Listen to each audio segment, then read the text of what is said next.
With that, I'd like to convene the April 22nd, 2014 meeting of the Westchester Township Board of Trustees. Mr. Jones, can you call the roll, please? Yes, sir. Mr. Lang? Present. Mr. Welch? Yes. Mr. Wong? Present. And we're very fortunate. We have some of the future of America with us. We have the Boy Scout Troop 951, led by their troop leader, Isaac, and they are going to step forward and lead us in the Pledge of Allegiance. Troop 951.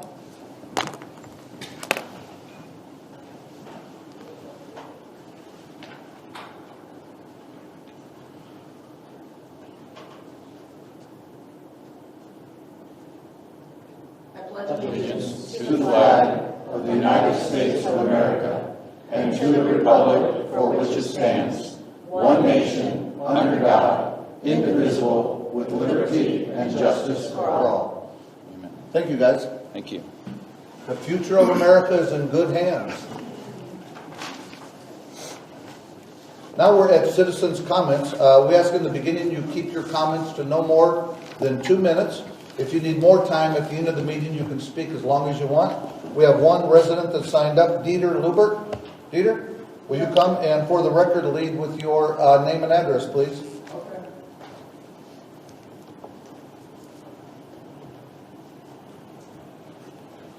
My name is Dieter Lubert. I live on 7573 Granby Way in Westchester. I've been living here over 10 years, and my concern in Westchester is safety for our children, especially on Cox Avenue Elementary School. When the kids walk out from school, they have to walk on grass so they won't get hit by the cars. And especially this afternoon when I was driving around, I felt sorry for these kids that we don't have certain areas where I'd like to see share the road, like on Cox Avenue. So we don't have it in the side street. I bicycled today from Granby Station down here. I thought I'm going to get killed at least a half a dozen times if I wouldn't have walked on the grass. And the point is, when we build more fast food restaurants on Tyler's Road, why can't we have something more for people who like to walk, hike, and bike, and share the road a little bit? Just a little line could help a little bit. I don't expect that we're ever going to get a sidewalk, but I told my wife the other day, if nothing happened in Westchester in the next few years, I'll probably have to walk to an area where they have a sidewalk. That's all. Thank you, Dieter. Any other citizen or business owner like to approach the board this evening? Seeing none, we'll move on. We have no presentations. I'll entertain a motion to approve trustee special meeting minutes of March 4th, 2014. I so move. I didn't get a copy of the minutes for review. You didn't get those? Right. Until at least Friday's upload. You haven't seen them since Friday, Friday. Yeah, 5 we had o'clock. probably about a month now. I didn't get a copy. Okay, so did you want to wait until the next meeting? So Yeah. I would like to look at it first. Okay. You okay tabling it? Yes, sir. We will table it. How about I'll entertain a motion to approve trustee meeting minutes of March 25th, I so move. 2014. One second. I have a motion and a second. Discussion? I assume Mr. Jones has informed me he's captured the changes that Ms. Boyko had expressed, so correct. we're good to go. Roll call, please, Mr. Jones. Yes. Mr. Lang? Yes. Mr. Welch? Yes. Mr. Wong? Yes. I'll entertain a motion to approve payment of bills. I so Also move. I'll second. I have a motion and a second. Discussion? Roll call? Mr. Lang? Yes. Mr. Welch? Yes. Mr. Wong? Yes. Ms. Boyko, requisitions greater than 2,500, items 1 through 10. We have several for the board's consideration this evening. Item 1 was $35,126.17 to Frost Brown Todd LLC, and these are for legal services through the month of February of 2014. Item 2 is software, an annual service and support agreement for software that hosts and performs various functions and operations of our recording system to record voice conversations and radio traffic for the police department and communications center and radio traffic for the fire department. This is a necessary item for our public safety operations. Item 3, amount of $2,746.98 to Staples Business Advantage. This is to purchase 2 tower rack mountable UPS systems. In the evaluation and assessment of this particular hardware, the Finance and Information Technology Department had indicated that it's more cost-effective and energy efficient to replace an existing archaic 1991-like hardware system and to replace it with 2 new, smaller ones, more energy efficient, more effective, and efficient for the operations. And so they're recommending this purchase of 2 to replace the one that is basically archaic and kind of no longer available for promotional and good use. Item 4, fire $2,618.50 to Vogelpole Fire Equipment to repair extension cylinder on Quint 75. This is vehicle number 797. Number 5 is police, $21,960 to PAAC Incorporated, doing business as IES Interactive Training. And this is to subscribe to a 3-year full warranty coverage for the judgmental training simulator. The police department made this purchase initially out of asset forfeiture funds and is requesting the board's consideration to renew the full 3-year warranty coverage, again using asset forfeiture monies. The benefit is that this piece of equipment allows you may recall several years ago when we presented this as part of our bridge year strategies, this was a piece of hardware and infrastructure that the police department wanted to purchase in order to enhance and utilize skills for our police officers in the efforts of utilizing some of the equipment that they carry, flashlights, batons, flashlights, batons, and chemical irritant, depending on the situation. And there are over 350 different types of scenarios, and then a whole other library that they can utilize when they are training for kind of self-defense and other use of force types training. And so this is a system that the chief has endorsed and has utilized and seen the benefit over the last several years. He was able to save approximately $16,720 in just the total ammunition savings over the life of the purchase so far. So there is a savings, there is a reduction in costs, intangible costs in other areas to his operations, and so he is recommending that this purchase be made. Again, this is for full-year coverage for the software, and it's my understanding that within the last 6 months of the 3-year coverage, they provide basically an entirely new system. So for a significantly reduced price, the warranty is extended. They have it for the life of the next 3 years, and then within the remaining 6 months of the system, it's basically replaced. So item 6, $6,675 to MH Corbin Incorporated. This is to purchase 4 traffic classifiers. And all of these ancillary equipment, covers, software, and cable upgrades. These classifiers are utilized to do traffic counts, but also as speed monitoring. So if there's a complaint on any one of our subdivision or residential or even any of our roadways, and the police department needs to assess whether or not there really is a speed problem or a perceived speed problem, this equipment will allow them to gauge and to monitor those speeds and make certain studies based on that data. Item 7, police, $3,554.44. This is to Stallings Bicycle, LLC, Trek Bicycle Store of Cincinnati, and this is to purchase 2 fully equipped Trek Police mountain bikes, and this was a part of a capital improvement project. This will be paid from Drug Law Enforcement Fund, and it's my understanding that items 5 and 6 will be paid from the asset forfeiture funds.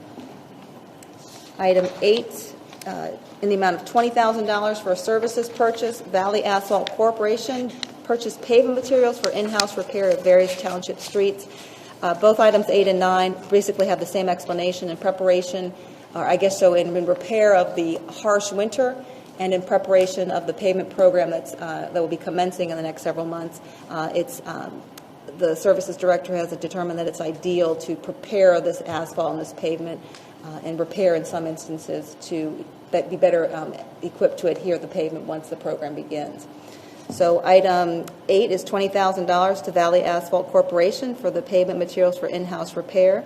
And item 9 is $10,000 to Strasser Construction Incorporation purchase crack sealant materials for Durapatcher machine. Item 10 is services, $3,614.18 to Clark Power Services Incorporated, and this is to repair a transmission on fleet truck number 19. It was a harsh winter. Thank you, Ms. Boyko. I'll entertain a motion to approve items 1 through 10. I so move. I'll second it. I have a motion and a second. Any discussion? Mr. Jones, can you call the roll, please? Yes, Mr. Lang? Yes. Mr. Welch? Yes. Mr. Wong? Yes. Ms. Boyko, personnel items. Item 11. The fire department has had a vacancy in one of their fire and life safety inspector positions since November of 2013. It is the chief's recommendation to hire Mr. Bill Knight, as the part-time fire and life safety inspector to fill a vacant position. The position will be effective the hire will be effective April 24th, 2014 at the hourly rate of $17.17 with a 1-year probationary period and contingent upon successful completion of applicable testing and procedures. Mr. Hardwick has already passed all of those procedures and testing. I'll entertain a motion to approve item 11. I so move. I'll second. I have a motion and a second. Discussion? Roll call, please. Mr. Lang? Yes. Mr. Welch? Yes. Mr. Wong? Yes. Ms. Boyko, item 12, fire.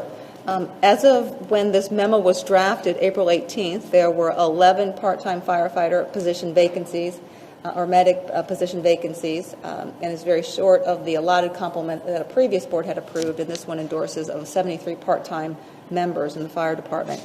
So it is we're chipping away, but this is one request for the trustees to fill one position of those vacancies and to hire Brian Bradford as part-time firefighter EMT to fill vacant position effective April 24th, 2014 at the hourly rate of $15.92 with a 1-year probationary period and contingent upon successful completion of applicable testing and procedures. All of the testing and procedures have been completed. I'll entertain a motion. We approve item 12. I so move. I'll second. Discussion? Roll call? Mr. Lang? Yes. Mr. Welch? Yes. Mr. Wong? Yes. Ms. Boyko, item 13, services. It's that time of year again. In order to fully actualize and capitalize on the seasonal complement the Board of Trustees has approved in the last 2 years, namely 12 positions within the Services Department, we are bringing for the Board's consideration 7 of the 12 positions. You do recall that last year we recommended staggering some of those positions so that we could utilize the complement in the most effective way, focusing on the parks and the times that the parks are busy and utilizing a May to September time frame and then a much larger time frame for some of the other work that needs to be accomplished throughout the year. So we are requesting the Board's consideration to hire 6 2014 April through October seasonal employees. Mr. Jason Schroeder in the UCB Landscape District, Mr. Nathan Nociro in the cemetery, Mr. Brian Newman in Parks, Mr. Clinton Weisbrod in Roads. Those 6 seasonal from April through October of 2014 would be effective April 15th. And, those 3, wait, how many other? 1, 2, 3. Thank you, those 3. And then Mr. Roger Spurlock for Roads effective April 21st, and Mr. Kevin Kick, Parks effective April 28th. And we are asking you to hire the 2014 May through September seasonal employee time period, Mr. Alex Boland, Parks, effective May 12th, 2014. And all of these positions are at the hourly rate of $11.25. I'll entertain a motion. We approve item 13. So move. I'll second. Discussion? Roll call, please. Mr. Lang? Yes. Mr. Welch? Yes. Mr. Wong? Yes. Ms. Boyko, item 14, our volunteer appreciation reception. Yes, sir. Annually and traditionally, the Board of Trustees expresses its appreciation for all of the volunteers and all of the various committees, boards, and groups through a reception. And we have had most success of attendance when it's been conducted and held at the barn, Mulhauser Barn. So we'd like to recommend that the board consider May 21st, 2014, from 5:30 to 7 p.m. at the Mulhauser Barn for this event. I believe that's a Thursday, but let me... I'm going to say a Wednesday. Is it a Wednesday? It was Wednesday, yes, you're right. Thank you. I'll entertain a motion that we set the date for our Westchester volunteer appreciation reception to be Wednesday, May 21st from 5:30 to 7 p.m. at the Mulhauser Barn. So move. I'll second. I have a motion and a second. Discussion? Roll call? Mr. Lang? Yes? Mr. Welch? Yes. Mr. Wong? Yes. Ms. Boyko, item 15, administration. The Neurosurgery Fitzpatrick Chiari Foundation is requesting the board's consideration to host their annual event at the Lay 5K Run Walk and Lay Bash at Beckett Park. Excuse me. This is the third year that this event has been offered at the Beckett Park, and it is a fundraiser for the Arnold Chiari Research and Education at Cincinnati Children's Hospital. Chiari are malformations of the brain and are found in 1 in 1,000 babies born. So it is a fundraiser and one of their primary fundraisers for the event. This is a ticketed event, so it's not open for general admission at the barn. They do have a limited number, both in the runners and the event attendees. So we would like the board to consider allowing this event to be held at the barn. So there is a license agreement for your consideration and obviously a motion on the agenda for number 15. I'll entertain a motion that we approve the license agreement as described by Mrs. Boyko in item 15. So move. I'll second. I have a motion and a second. Discussion? Where do you get the tickets for this event? I think if you access their website, I'm sure they explain to that. Okay. All right. Are you going to run in it, Mark? Probably not. I know Mr. Wong thinks you're running all those events. I was there last year. Yeah. Very successful. Good. Well attended? Mr. Jones, can you call the roll, please? Yes. Mr. Lang? Yes. Mr. Welch? Yes. Mr. Wong? Yes. Ms. Boyko, will you be running in there? I will not. I know but you tend to run every day. Now, so since you said that, I feel somewhat engaged to share. With the previous number, item 15 on this event, Beckett Road will be closed for a short period of time. It was closed last year to host this event, specifically the run. We did monitor for any concern because it is a Friday evening. We did monitor for concern of the general vehicular traffic. We did not receive any complaints, and so we had thought that it was okay to present this to you again for this year. Okay. Ms. Boyko, item 16, please. Chief Niehaus is requesting the board's consideration to allow the police department to apply for the 2014-2015 U.S. Department of Justice Bulletproof Vest Grant, and if awarded, authorize the township administrator to accept said grant. There is a 50% reimbursement for any of the vests that he would have to buy in that fiscal year if he's awarded the grant. I'll entertain a motion that we approve item 16. I so move. Second. Discussion? Roll call? Mr. Lang? Yes. Mr. Welch? Yes. Mr. Wong? Yes. Ms. Boyko, item 17, please. For the board's consideration, a motion to auction 5 police vehicles and dispose of 4 forfeited vehicles by auction or through a salvage dealer. The 5 police vehicles that are motioned to be auctioned are obviously real property property that we own. Personal property that we own, and that has gone through police operations, and the chief has determined they are no longer fit or usable for this for his operations. The forfeited vehicles are based on court orders and on how they can be disposed, and so he needs to dispose of them either through auction or through a salvage dealer. I'll entertain a motion that we approve item 17. I so move. Second. Discussion? When does this take place? I don't know. I do not know if the date has been set. If the chief will work that through the Cincinnati Auto Auction, I believe, is the entity, and has a date been set? No, they did. But the Cincinnati Auto Auction will do its due diligence in terms of advertising. That's all handled outsourced from them to do it. So we don't have any of that. And that's on Mulhauser? Yes. Okay. Thank you. Anything else? Roll call, please. Mr. Lang? Yes. Mr. Welch? Yes. Mr. Wong? Yes. Item 18, Ms. Boyko, please. Not to object to a new liquor permit transfer from JAI Laxmi Enterprises, LLC, doing business as The Spot, first floor, Unit 6 and patio at 7340 Kingsgate Way. And this is being transferred to the Great Tang Chinese Restaurant, LLC, 7334 through 7340 Kingsgate Way. This is Along Kingsgate Way, it used to be Kavanaugh's. There's been a couple of changeovers in bars, and now it's going from the bar to a restaurant. I'll entertain a motion that we not object. I so move. Second? Discussion?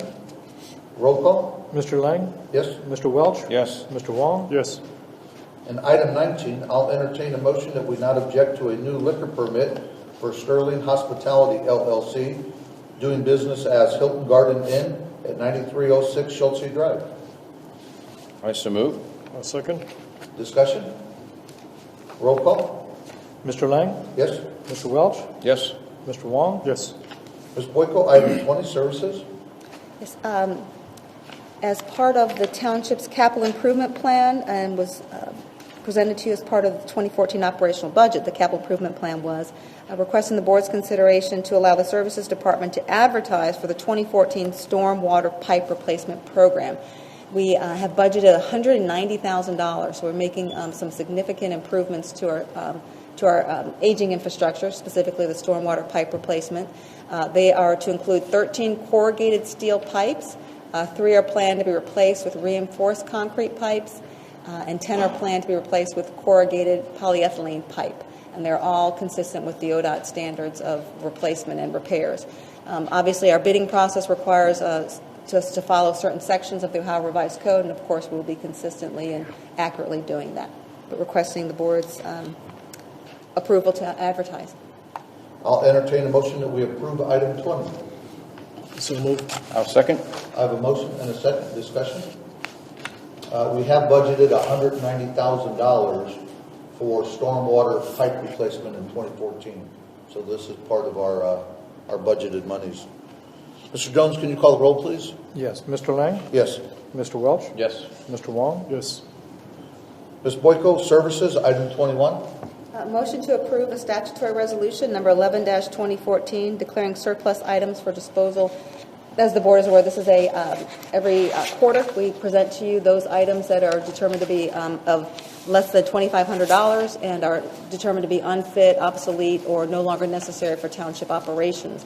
That declaration, of course, has to be done by the Board of Trustees so that we can dispose of these properties properly pursuant to Ohio Revised Code.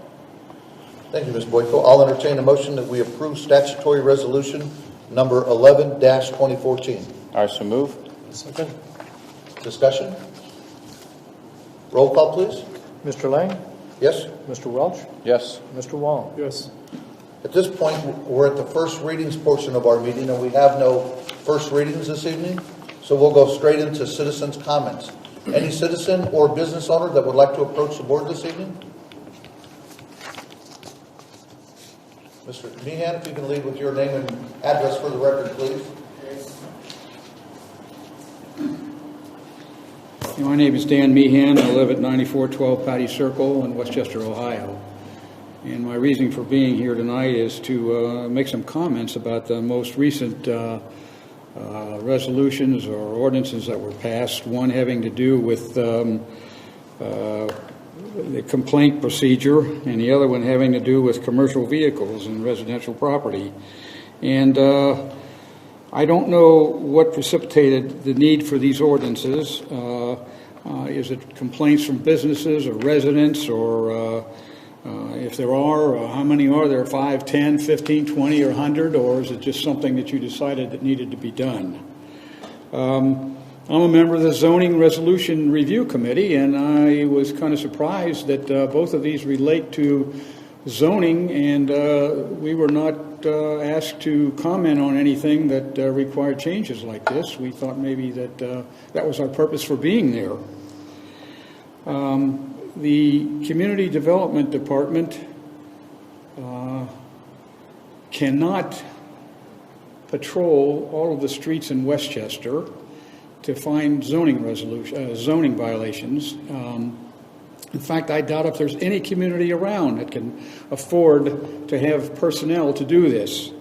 So, to me, having people call to complain about things like this there's nothing wrong with it. It helps to keep zoning violations under control.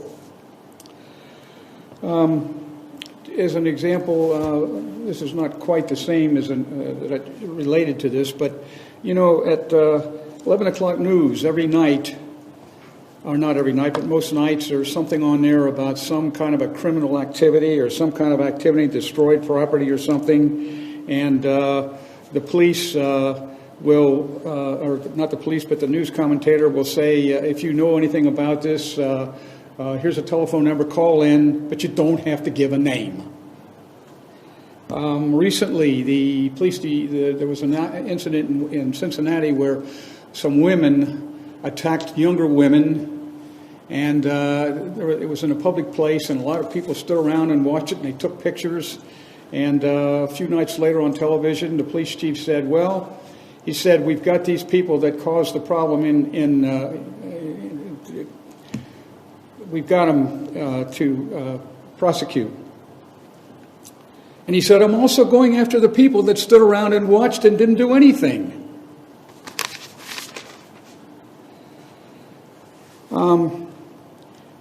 In my opinion, the complaint ordinances is only going to promote vengefulness. People who are able to find out who complained about a zoning violation or breaking the law, nobody's going to sign these pieces of paper. Now, I have two examples of how this works both ways. After I lived in Westchester for a couple of years, I noticed this situation where there was a flagrant violation of the zoning ordinance and it was a safety hazard. It took me a while to realize this went on for a long time. I watched it and I thought, well, you know, this is ridiculous. I got to do something about this. So I went down to the zoning department, and at that time we had to fill out a form. Somewhere along the line that stopped. I filled out the form. A few days later, the property owner came after me. He came right up to my property and threatened me. He got another person in the neighborhood. They came up and threatened me. There was damage done to my property, which I could never prove. There was one other thing that there was a lot of intimidation that went on, and we got to the point where my wife and I were actually considering moving out of Westchester because we don't want to be part of a community that allows this kind of thing to happen. Finally, had to get the police involved.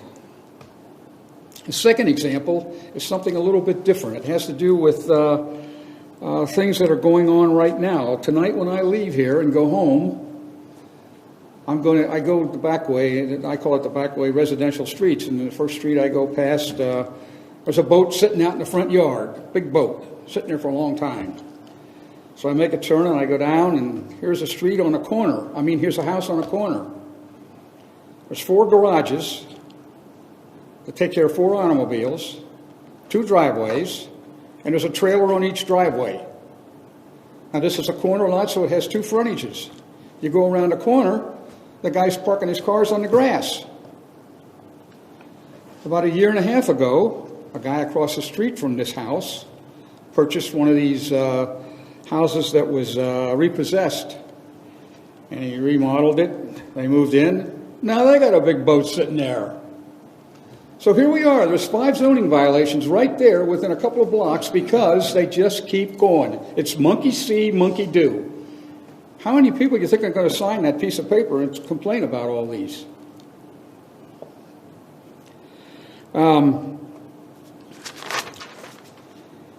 I mentioned my concern about the complaint ordinance to several people, and they said that, you know, you can go do some checking and you're going to find a lot of communities have this kind of a ordinance.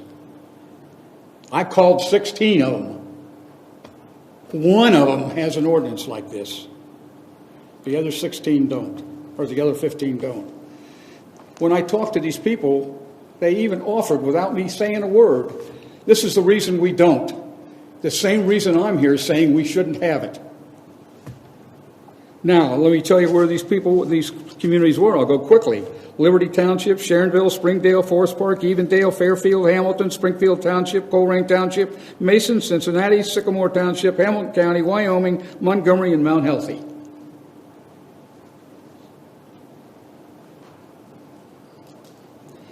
I also talked to several attorneys who I know. One of them is a former solicitor of another community. Both attorneys, I talked to them about this ordinance, and they both said it's ridiculous. for the same reason that I'm saying it's ridiculous. What is it that goes on in this community that requires us to have this kind of ordinance to keep people from reporting people who are violating zoning ordinance? It's going to do nothing but help if we do away with it. Now the next one, having to do with parking on commercial vehicles on residential property. I can see nothing wrong with parking, if a man has a pickup truck and he has a sign on the side of his truck and he works for some company, he comes home at night and parks it on his property, I don't see anything wrong with that. But if he's parking it there because he's running a business out of his home, that's another story. As an example, I go up to get a morning paper and I take the same route all the time. And there's a house that I pass, and I've been passing it for a long time, and a couple of years ago, I saw a pile of gravel in the front yard, or on the street. And so what happened was the person who owns the property started halfway up his driveway, and then went into the side of the driveway and up the side yard and put gravel all the way back to his rear property line. I go past there, and I see commercial trucks parked there because he's running the construction business out of his home. I've seen 2 dump trucks, a trailer with a backhoe. I think at times there's a big toolbox sitting out in the side yard. For a while, they were even parking cars for the workers that pick up those trucks on the front lawn. Now, all of these things that I'm mentioning about things that I see, these are in well-kept neighborhoods. We're talking about homes that start at $150,000 and go up to $200,000, maybe more than that.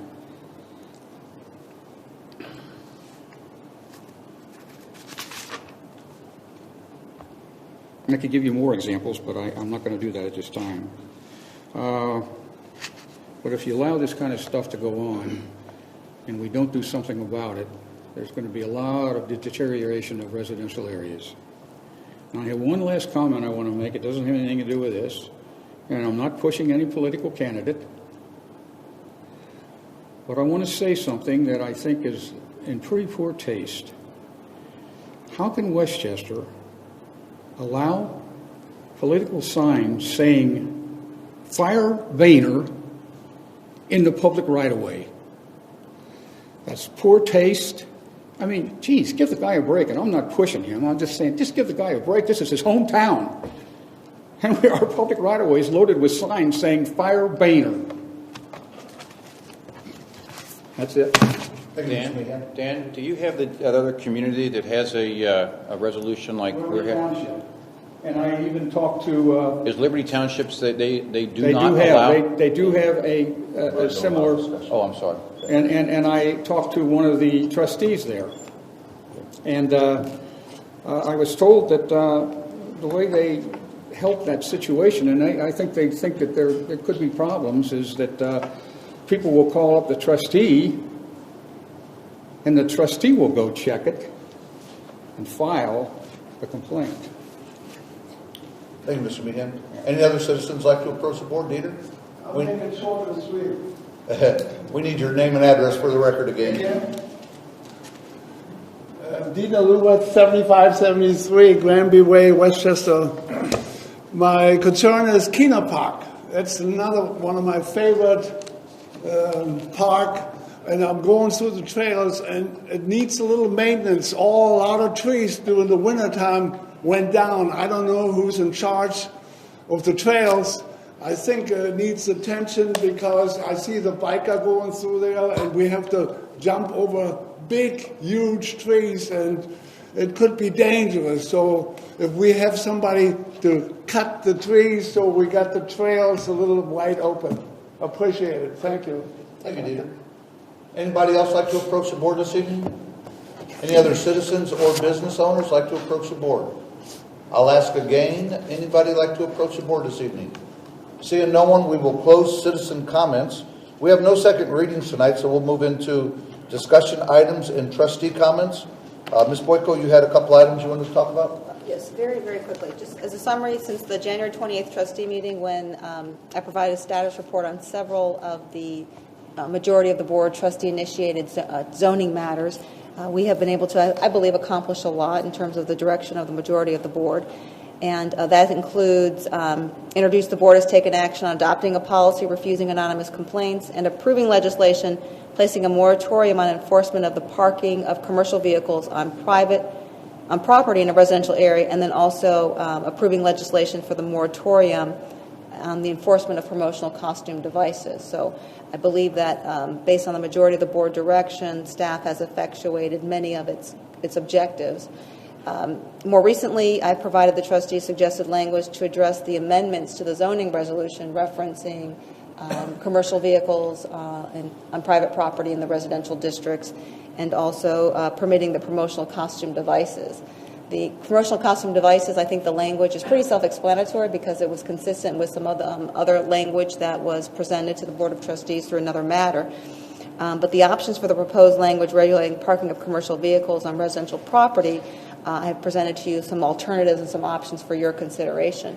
So basically what I'm asking is, what is the board's preference in initiating this process and in determining which alternative is your preferred course of language? Judy, I'd like to give you my response to that in 2 weeks. Okay. I'll do the same, yes, as well. Okay. And then, speaking of that, though, I think that the board hasn't had much discussion. Maybe it's valuable in 2 weeks. Is that the public safety department still see tremendous benefit in regulating the parking of commercial and recreational vehicles in the public right-of-way. Language, the police chief has worked and drafted some language with these in collaboration and consultation with the fire chief that they are proposing that we consider restricting parking on public right-of-way for vehicles that have a gross vehicle weight rating of over 14,000 pounds, and I should say, or a width rating of about 96 inches. The previous resolution was 84 inches. But all of that would be predicated that there still would be a maintenance of at least 10 feet of passable pavement for any public safety vehicle to be able to pass. So we have that language drafted. I can provide that to you for your review so that potentially in 2 weeks you can provide some direction on how you'd like for us to proceed. Yeah. That sound okay? Very Then real quickly, another item is, as the board is aware, earlier this year it directed me to contact Mark Burns of Independent Energy Consultants, which is the township's current broker for its natural gas and electric aggregation programs. And as the board is aware, we have done that. We have notified him and have terminated our agreement effective April 15th, 2015, when the current contract expires. And purpose of this discussion is only to make the board aware that I've been drafting an RFQ, request for proposal / qualifications for professional services to elicit for whether the board wants to proceed with a broker or other types of alternative suppliers in the township's natural gas and electric aggregation programs. And we'll bring it for the board's discussion and action at some future meeting. Would like to, because the natural gas energy current supply contract ends about the same time as the Mark Burns contract does. And so, as you know, if we are going to do an RFP process to get a supplier for natural gas, working backwards from the date that you need to have something in place, you're probably looking at the fall to make sure we have somebody to either broker that or supply that. I would be open to looking at allowing the supplier to do that as well. Okay.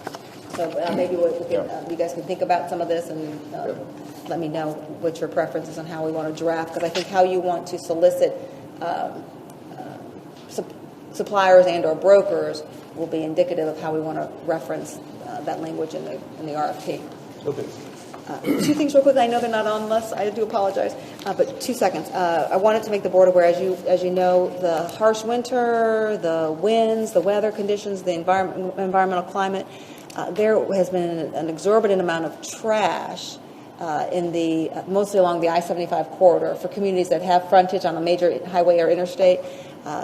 And so we have made a concerted effort, because we're very proud of the beautification of our community at all of our interchanges and all of our roadways. So the Services Department and the Community Development Department have been working collaboratively to address this, because if you've driven, it's pretty bad. And so I'm very pleased, the two gentlemen and their leadership, Mike and Yingling and Tim Frank, who's really spearheaded this, have done an excellent job in addressing some of the eyesore. And we're not done yet, but we're really hoping that some of our peer agencies, the engineer's office and ODOT, will step up as well. And so they have a concerted effort to apply a program for private property and public property respectively, and I think they're making some headway. And I do need to put place a shout out, because I was running on the Beckett Park hillside on Saturday, and there was a woman, probably a resident in the area, walking along Beckett Park, the hillside, picking up trash. And I didn't get her name, but she was wearing this beautiful fuchsia neon top, and I just wanted to say thank you for her effort for doing, and for her volunteerism for the community. It was great.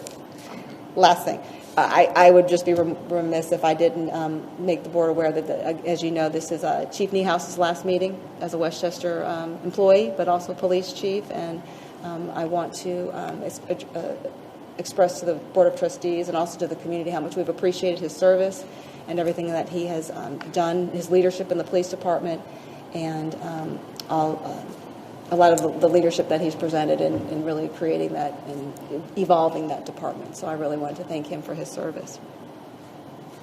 Thank you, Chief. Sorry, I went over. Thank you, Ms. Boyko. Ms. Wong, any comments? Yes, I think the citizen, Mr. Dan Lehan's, what he said makes a lot of sense about the keep the complainant. You've got to protect them sometimes. Those incidents are very real, that threats are made, and I think we need to relook at that again in that resolution. That might be a little hasty, just because I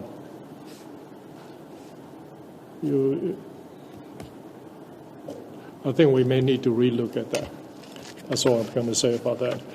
We got a lot of events coming up next month. May 17th, it's Farmers Market. And then you have also the Thursday afternoon live band starts at May 22nd at the Square. That's the after hour on the Square. And also the concerts at Kino Park starts on May 31st. That's all I have. Thank you, Ms. Wong. Ms. Wells?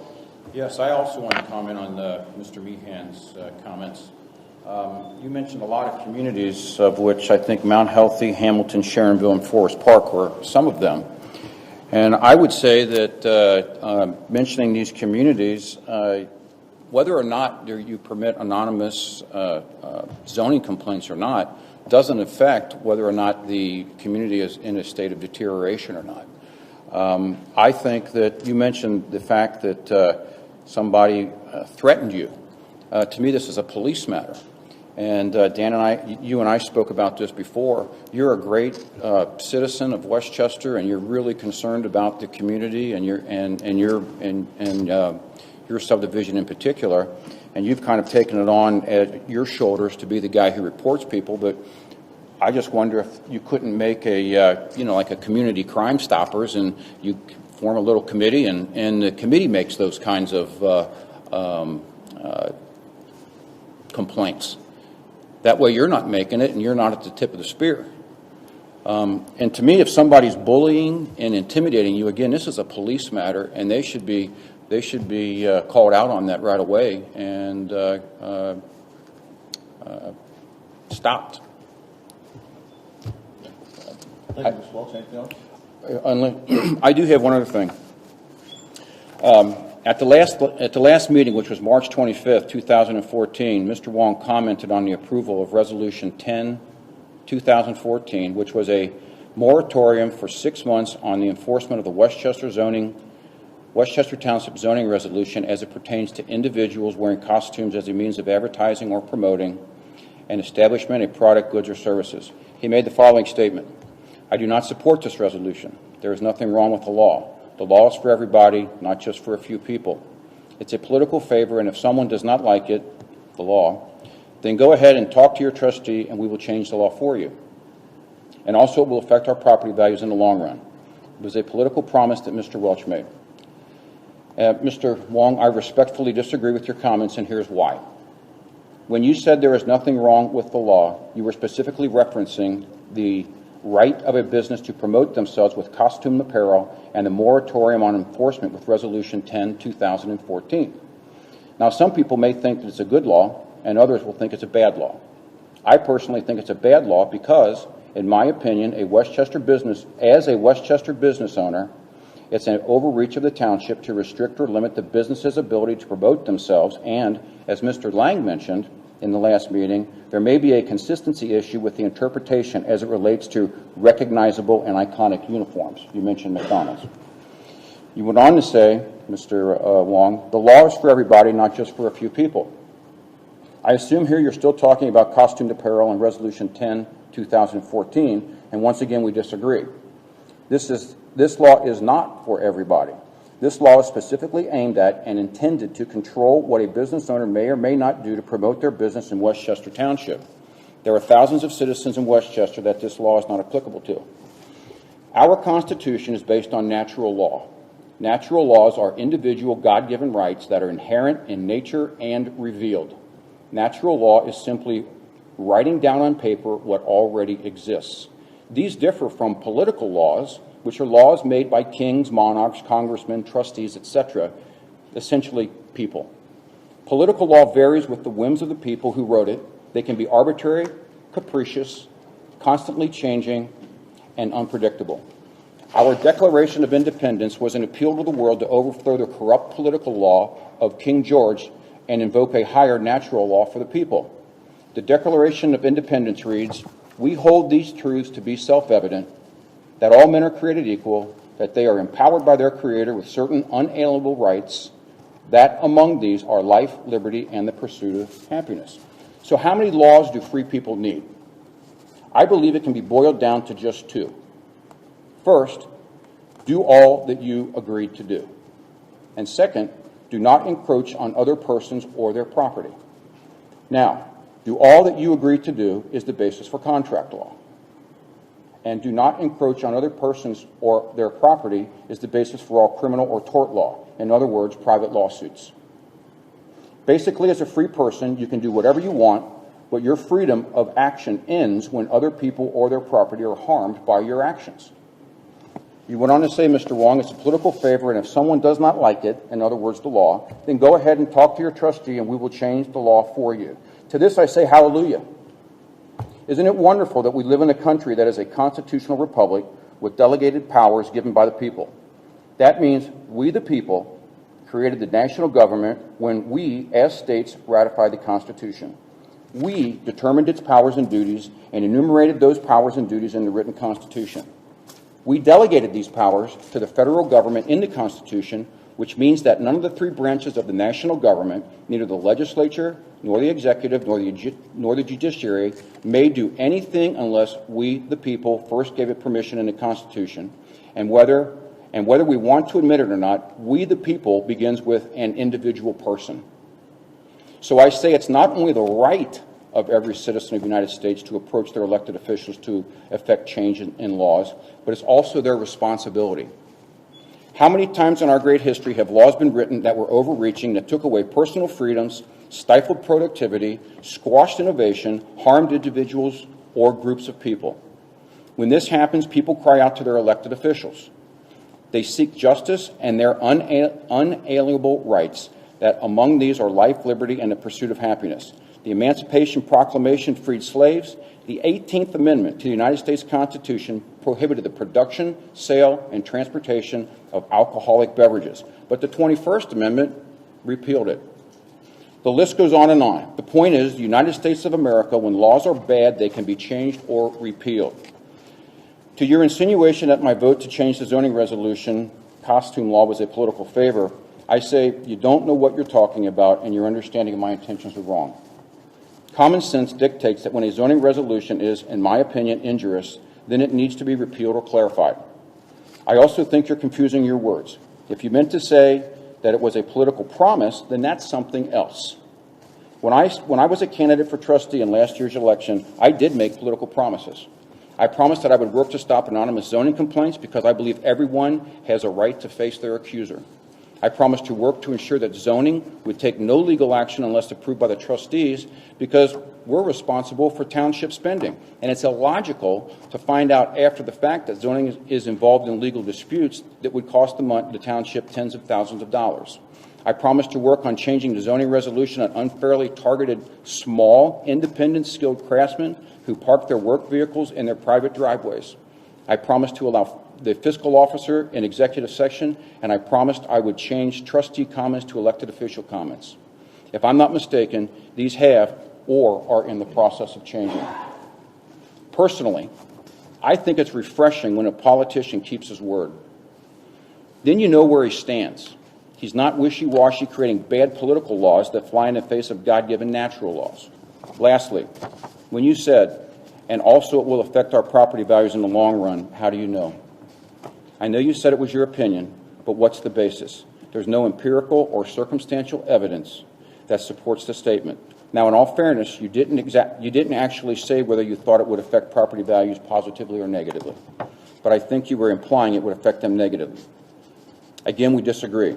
I think it will ultimately increase commercial property values as Westchester Township becomes known as the township that's friendly and supportive of business.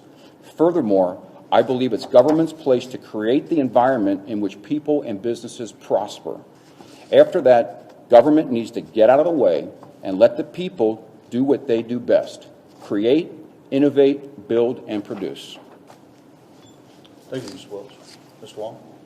You are entitled to your opinion, Mr. Welch. Thank you, sir.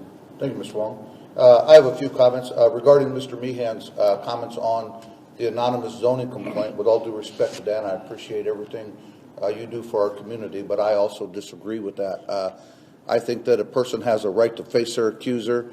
If someone is having an anonymous complaint, you don't know if it's a former spouse, if it's a competitor, if it's a bitter rival that you have. And I think it's more important that we protect the property rights of the individual and their ability to face their accuser. And I do not support anonymous complaints for that reason. And, you know, maybe all the other communities that you mentioned, maybe will hear what we're doing. I know Sue's here tonight, so maybe she'll get the word out and they'll follow our lead, and I hope anyway, because I think it makes for a better community when there aren't anonymous complaints. And I agree with Mr. Welch. There's no reason why you should be bullied. That was a police issue, and I hope it doesn't happen again in the future. Ms. Boyko, Mr. Lubert brought up some issues of maintenance at Keener Park.